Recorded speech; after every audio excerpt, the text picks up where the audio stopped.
I want to look here at a number of issues about President Zelensky, the continued fallout from the Oval Office debacle, but also if you do YouTube as I do, you find very often you get referred to other people. Look at this. Look at this person says something different to you, so you must be wrong.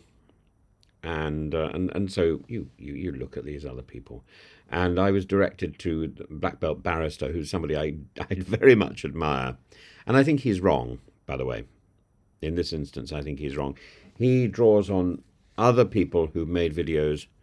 There's a person who's the body language expert or something, and there's this talk about the fact that Zelensky has sort of stubborn body language, yeah, and he's folding his arms and stuff. Well, look, I all I can do is point out what I would, how I would respond, and if my body language is provocative or stubborn, and the people I'm talking with cannot control themselves because of that, then that is their failing, not mine. So, having got that out of the way, because I think it's important to get that out of the way, let's look at what's been going on last night and this morning. Starmer, the British Prime Minister, has provided a masterclass in both diplomacy and the art of strategically positioning Britain as a bridge between Washington and Europe. And his meeting with Zelensky, held in the warm embrace of Downing Street, stood in stark contrast to the acrimonious Oval Office confrontation between Zelensky and the US President Trump and his sidekick, J.D. Vance. Starmer, keen to demonstrate unwavering British support, greeted Zelensky with open arms. Look at the body language there. Both figuratively and literally assuring him that Britain remains steadfast in its commitment to Ukraine. It was more than just a symbolic embrace. It was an overt message of defiance against Trump's increasingly transactional stance on the war, against Trump's increasingly mad behavior, erratic behavior. 2015.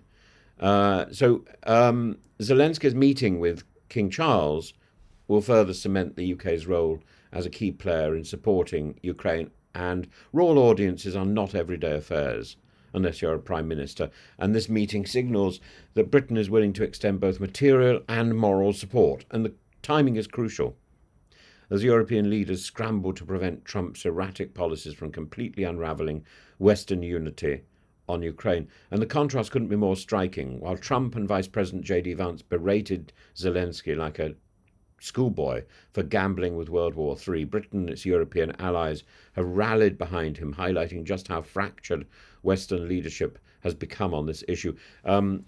Italy's Prime Minister, Giorgia Meloni, in a bid to salvage coherence within the Western bloc, has called for an urgent summit between the EU and the United States.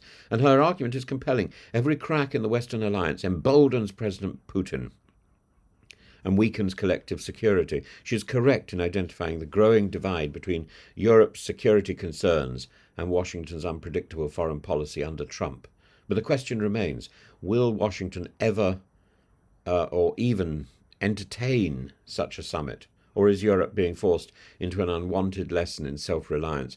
Now, in the middle of these high-stakes discussions, one of the more ludicrous distractions has been, as I say, this pseudoscience of body language analysis. And certain commentators, most notably the black belt barrister, who should know better, frankly, and other self-appointed experts have suggested that Zelensky's defensive posture in the Oval Office was somehow provocative. It's like suggesting that somebody's wearing a skirt that's too short.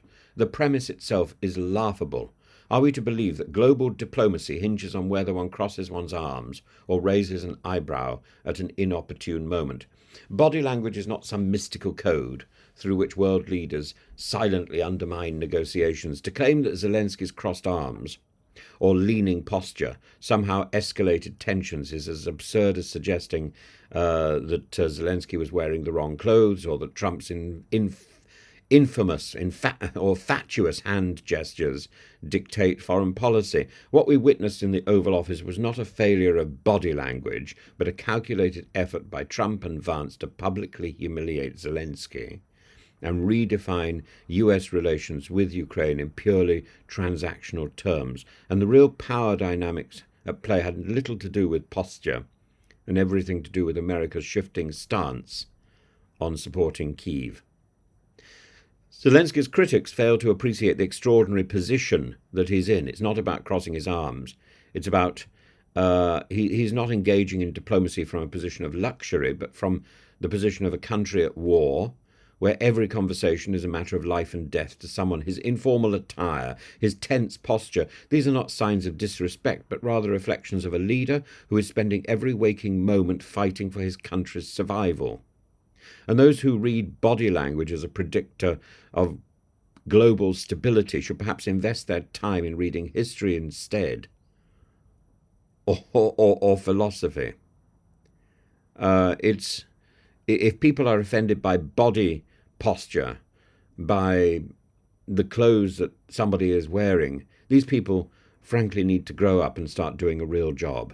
So as European leaders gather in London, the real question is not about whether Zelenskyy should sit differently in his chair, but whether Europe can fill the growing void left by Washington. Starmer, Macron and Meloni are scrambling to ensure Ukraine is not left abandoned, while Trump's administration repositions itself in negotiations that seem more focused on minerals than on moral responsibility, more focused on how you cross your legs than what you've got in your brain.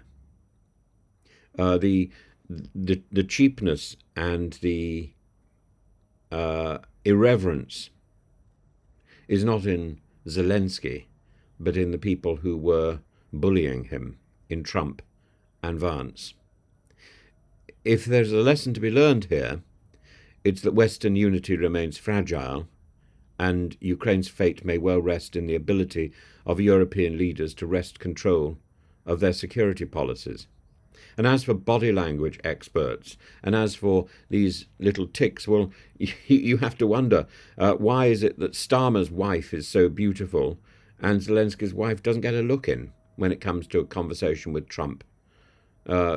Surely body experts should have something to say about the absence of reference to Zelenskyy's partner.